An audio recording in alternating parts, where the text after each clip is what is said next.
قال الله تعالى في شأن حبيبه تعظيما وتكريما معبرا وآمرا إن الله وملائكته يصلون على النبي يا أيها الذين آمنوا صلوا عليه وسلموا تسليما اللهم صل وسلم على رسولك سيدنا ونبينا مولانا محمد وعلى آل سيدنا محمد وبارك وسلم عليه. அல்லாஹ்வுடைய நல்லதால் நம்முடைய தாலிமுடைய மஜ்லிஸ் மிக சிறப்பாக நடந்து கொண்டிருக்கிறது. இன்று பெருமானார் ஸல்லல்லாஹு அலைஹி வஸல்லம் அவர்களுடைய சபைக்கு ஒரு மனிதர் வருவார். வரும் பொழுது அந்த மனிதரை பற்றி பெருமானாரிடத்திலே ஒரு சஹாபி கேட்பார்கள், யா ரசூலல்லாஹ் அரைத ரஜுலன் யுரீதுல் ரஸுவ வல்-திக்ர அப்படின்னு சொல்லுவாங்க. ஒரு மனிதரை பற்றி நீங்கள் என்ன நினைக்கிறீர்கள்? அந்த மனிதன் அல்லாஹ்வுடைய பாதையிலே போர் செய்யவும் ஆசைப்படுகிறான். அதே நேரத்தில் தான் செஞ்ச அந்த போரினுடைய அந்த போரில் அவன் ஈடுபட்ட அந்த வீரத்தை அல்லது அவன் செய்த செயல்பாடுகள் மக்களுக்கு தெரிய வேண்டும் என்ற ஆசையும் அவனுக்கு மனதில் உண்டு. இவரை பற்றிய உங்களுடைய கருத்து என்ன? எல்லோரும் அமல் செய்யணும். எல்லா நபர்களும் போருக்கு போகும் பொழுது சில நபர்கள் வீரத்தோடு இருப்பாங்க. சில நபர்கள் இருந்த அந்த வீரம்லாம் நமக்கு தெரியாம கூட இருந்திருக்கும். இப்படி ஒவ்வொரு மனிதனும் தன் வாழ்வில் அமல் செய்ய ஆசைப்படுகிறார். ஒன்று அது இயல்பா இருக்கும். அந்த அமல் வெளியே தெரிய வேண்டும் என்ற ஆசையும் அவனுக்கு இருப்பது சரியா தவறா அப்படின்னு சொல்லி கேட்கப்படும் பொழுது பெருமானார் ஸல்லல்லாஹு அலைஹி வஸல்லம் அவர்கள் சொன்னார்கள், லா ஷைஅ லஹு. அப்படி ஒரு மனிதனுக்கு அமல் செய்து அந்த அமல் மற்றவர்களுக்கு தெரிய வேண்டும் என்ற அந்த நோக்கம் இருந்தால் அமல் நடந்தாலும் அவனுக்கு அந்த அமலை கொண்டு எதுவும் இல்லை என்று சொல்லுவார்கள். இஹ்லாஸ் அப்படிங்கிற அந்த செய்தியைத்தான் பெருமானார் ஸல்லல்லாஹு அலைஹி வஸல்லம் அவர்கள் நமக்கு இங்க அவசியமாக்குறாங்கன்னு நான் நினைக்கிறேன். ஒவ்வொரு செயலிலும் மன தூய்மை, உள தூய்மை முக்கியம் அப்படிங்கிறது நம்ம எல்லாருக்கும் தெரியும். நாம் படிக்கக்கூடிய எல்லா ஹதீஸுகளிலும் ஆன்மீகத்தினுடைய அடிப்படையே இஹ்லாஸ் தான். ஒரு மனிதன் ஆன்மீகத்தினுடைய முழுமையை அடைய வேண்டும் என்று ஆசைப்பட்டால் அவன் மனதில் கண்டிப்பாக இஹ்லாஸ் அவசியம். இஹ்லாஸ் அப்படின்னா என்ன அப்படின்னா, ஒரு இறைநேசத்தை கேட்கப்பட்டது, இஹ்லாஸை பற்றி நீங்க சொல்லுங்க. என்ன ஒரு ஒரு மனிதனுக்கு கஷ்டமான அமல் எது அப்படின்னு கேட்கப்படும் பொழுது இஹ்லாஸ்ன்னு சொன்னாங்க.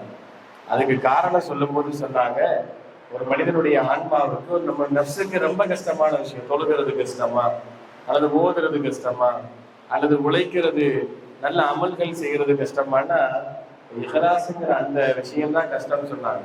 ஏன்னா நீ அன்னகு லைஸலஹா நஸீபுன் ஃபீஹி அப்படிங்கிற ஒரு வார்த்தையை சொல்லுவாங்க. இது ரொம்ப கஷ்டம். ஒரு மனிதனுக்கு இஹ்லாஸா இருப்பது ஏன் நஃப்ஸுக்கு கஷ்டம்னு சொன்னா, இஹ்லாஸில் இருக்கணும்னு சொன்னா அங்க நஃப்ஸ் இருக்கக்கூடாது. நான் அப்படிங்கிற அந்த சிந்தனை, என்னால் அப்படிங்கிற அந்த சிந்தனை, எண்ணின் மூலமாகத்தான் எல்லாமே அப்படிங்கிற அந்த சிந்தனை ஒரு மனிதனுக்கு இல்லாமல் ஒரு பெரிய பணியை செய்வது என்பது கொஞ்சம் கடினம் தான். இதை அடைவதற்கு பெரிய பக்குவம் வேணும்.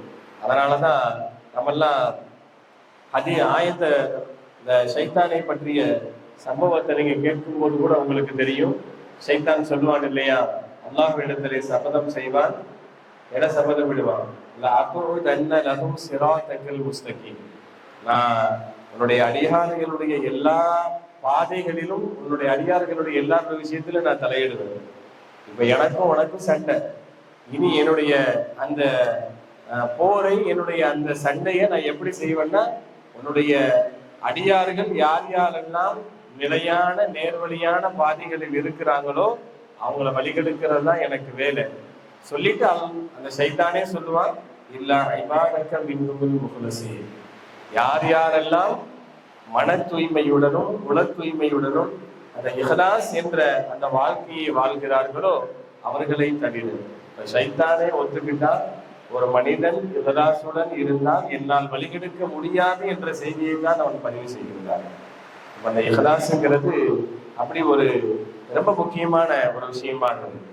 நம்மளாம் நினைக்கிறோம் ஷைத்தான் இஹ்லாஸ் இருந்தால் நம்மளை வழிகெடுக்க மாட்டான்னா அப்ப நம்மளை தொழுக விட மாட்டான், நம்மளை ஓத விடாம அவனால தடுக்க முடியும். இப்படி நம்முடைய மனநிலை அமல்கள் தொழுகிறது இப்படி சின்ன சின்ன விஷயங்கள்லயே நம்ம சூழ்ந்திருக்கிறோம். நல்லா கவனிச்சு பார்த்தா இஹ்லாஸ் உள்ள ஒரு மனிதன் ஒரு பெண் மேட்டர்ல மாட்ட மாட்டான். இஹ்லாஸ் உள்ள ஒரு மனிதன் ஒரு பண மேட்டர்ல பண மோசடியில அவன் மாட்ட மாட்டான். இப்படியும் நாம் யோசிக்கிறோம். ஷைத்தானுடைய ஒரு உச்சகட்ட ஒரு மனிதனை வழிகெடுக்க வேண்டும் என்று நினைத்து விட்டால் அவன் தொழுகிறத கட் பண்றதை தாண்டி, அவன் மோதுறதை கட் பண்றதை தாண்டி அவனுடைய எல்லா அமல்களையும் செய்ய விட்டு உங்கள்கிட்ட மாட்ட விட்டு வேலையை முடிக்கிற அமைப்பெல்லாம் உண்டு. அப்ப இஹ்லாஸினுடைய அந்த உச்சம், இஹ்லாஸ் உண்மையாக இருந்தால் அவன் எந்த குற்றத்திலும் மாட்ட மாட்டான் அப்படிங்கிறதா உண்மை. ஏன் அவன்கிட்ட தான் ஷைத்தானே கிட்ட வர்றதுக்கு வாய்ப்பு இல்லையே.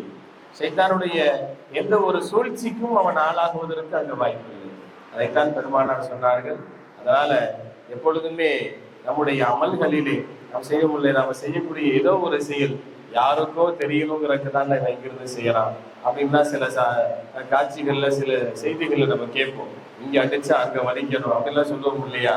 இப்படி நாம் செய்யக்கூடிய எல்லா அமல்களிலுமே நமக்கு நோக்கம் அவனாக இருந்தால் அதை கொண்டு அது மக்களுக்கு அந்த செய்தி சேர வேண்டும் என்று இறைவன் விரும்பி விட்டால் நீங்களே தடுத்தாலும் அந்த செய்தி போய் சேர்றதை யாராலையும் தடுக்க முடியாது.